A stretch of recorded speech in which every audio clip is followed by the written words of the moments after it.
नमस्कार, स्वागत है आप सभी का लोकमत हिंदी पर। मैं हूं आपके साथ मेघना सचदेवा।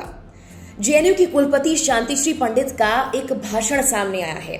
इस भाषण में वो ये कहती हुई नजर आ रही हैं कि कोई भी देवता उच्च जाति का नहीं है, कोई भगवान ब्राह्मण नहीं है।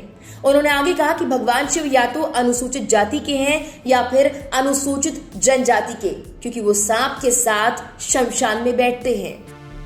केंद्रीय सामाजिक न्याय और अधिकारिता मंत्रालय द्वारा आयोजित बी.आर. अम्बेडकर व्याख्यान श्रृंखला में मुख्य भाषण देते हुए जेएनयू की कुलपति शांतिश्री धूलीपुड़ी पंडित ने हिंदू देवी देवताओं को लेकर एक बयान दिया है।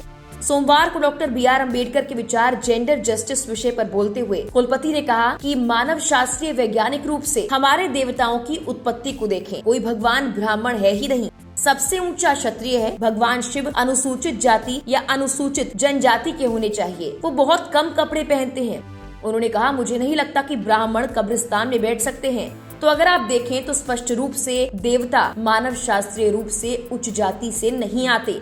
इसमें लक्ष्मी, शक्ति, सभी देवी देवता शामिल हैं। अगर आप भगवान जगन्नाथ को देखें तो वो बहुत आदिवासी हैं। तो हम अभी भी इस भेदभाव को आखिर क्यों जारी रख रहे हैं, जो बहुत ही अमानवीय है।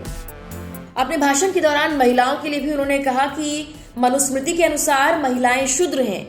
उन्होंने कहा कि महिलाओं को ये दावा नहीं करना चाहिए कि वो ब्राह्मण या फिर कुछ और हैं। महिलाओं को जाति अपने पिता या पति से मिलती है। उन्होंने कहा कि मुझे ऐसा लगता है कि ये असाधारण रूप से प्रतिगामी है। कुलपति ने कहा कि दुर्भाग्य से ऐसे कई लोग हैं जो कहते हैं कि जाति जन्म पर आधारित नहीं थी, लेकिन आज ये जन्म पर आधारित है। अगर कोई ब्राह्मण है या कोई अन्य जाति से है और मोची है तो क्या वो तुरंत दलित हो जाता है? उन्होंने कहा कि मैं ऐसा इसलिए कह रही हूँ क्योंकि हाल ही में राजस्थान में एक दलित युवक को सिर्फ इसलिए पीट कर मार डाला गया क्योंकि उसने पानी को छुआ नहीं, बल्कि उसने ऊंची जाति के पानी को छुआ है। ये मानव अधिकार का सवाल है। हम एक साथी इंसान के साथ आखिर ऐसा व्यवहार कैसे कर सकते हैं? शांतिश्री पंडित ने कहा कि मुझे लगता है कि बौद्ध धर्म सबसे महान धर्मों में से एक है, क्योंकि ये साबित करता है कि भारतीय सभ्यता विविधता, अंतर और असहमति को लेकर चलती है। उन्होंने ये भी कहा कि गौतम बुद्ध, जिसे हम ब्राह्मणवादी हिंदू धर्म कहते हैं, पहले से उसके खिलाफ थे। फिलहाल के लिए इस वीडियो में इतना ही। तमाम खबरों के लिए आप लोकमत हिंदी को सब्सक्राइब जरूर कीजिए। नमस्कार।